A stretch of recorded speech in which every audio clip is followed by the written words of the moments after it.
Shalom.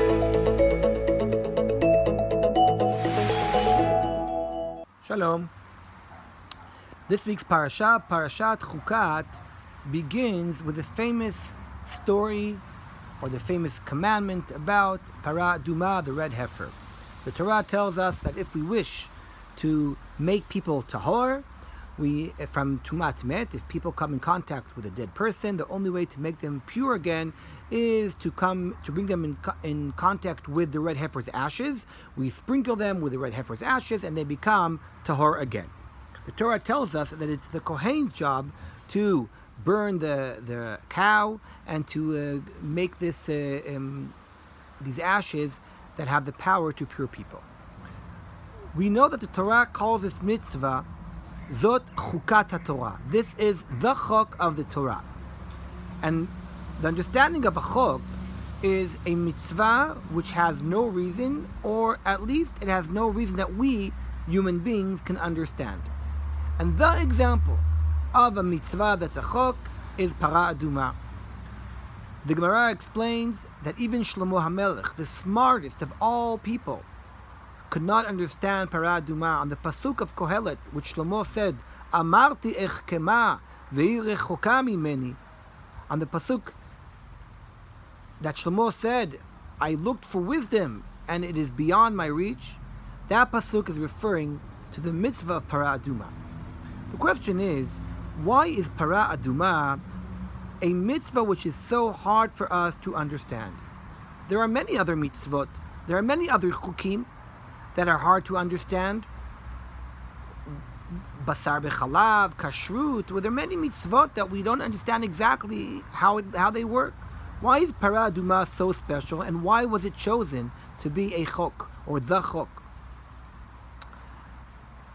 My father used to quote the Sefer HaChinuch in this context, who explained that the difficulty of the mitzvah of Para Aduma is not in the principle that it has the power to make people tahor. Rather, it is in two details that are very difficult to understand. The first detail of this special mitzvah is that the Torah informs us that the Kohen who deals with the ashes, who deals with the Para Aduma, he himself becomes tameh. That, says Sefer HaChinuch, is very difficult to understand. How is it possible that the person who deals with this medicine, as if that can cure, that can make people pure, it itself makes the Kohen tameh?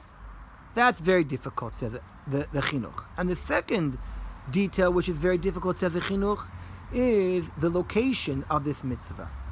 The Torah tells us that we must perform the burning of the red heifer outside the Mikdash. Here again, says the Chinuch, we find a very great difficulty in a mitzvah that tells us to leave the Mikdash. Unlike other korbanot, which the Torah is very clear that they must be done in the Mikdash, Para Aduma has to be taken outside. My father, quoting a Hasidic Rebbe, used to explain that the meaning of the mitzvah of Para Aduma is Ahavat Yisrael, love for a fellow Jew. The Torah in the mitzvah of Para Aduma is basically telling us that a Jew must go beyond what is expected from human people, for humans, for regular people, to do for one another. Normally, if a person is asked to help another person, he can agree if the price won't be his own to pay.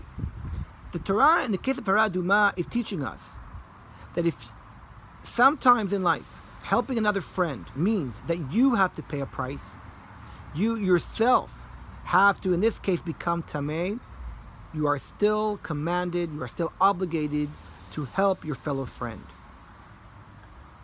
And where is this mitzvah done? Not in the Mikdash, not in the comfort zone of the Beit Mikdash where everything is tahor.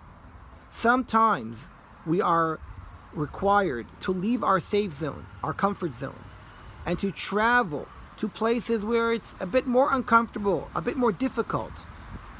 There we must find those who are tamei and make them tahor, even if it means that we ourselves become tamei. That is the secret of loving a fellow Jew, of Mesirut Nefesh for Ahavat Yisrael, that the Torah is teaching us. That is why this mitzvah is the symbol of all chukim. It is a mitzvah that we don't understand. How is it that Am Yisrael live up to this mitzvah? It is such a difficult thing to understand, and yet this is a mitzvah that we do. We keep this mitzvah, we fulfill this mitzvah of Ahavat Yisrael with Mesirut Nefesh. Shabbat Shalom.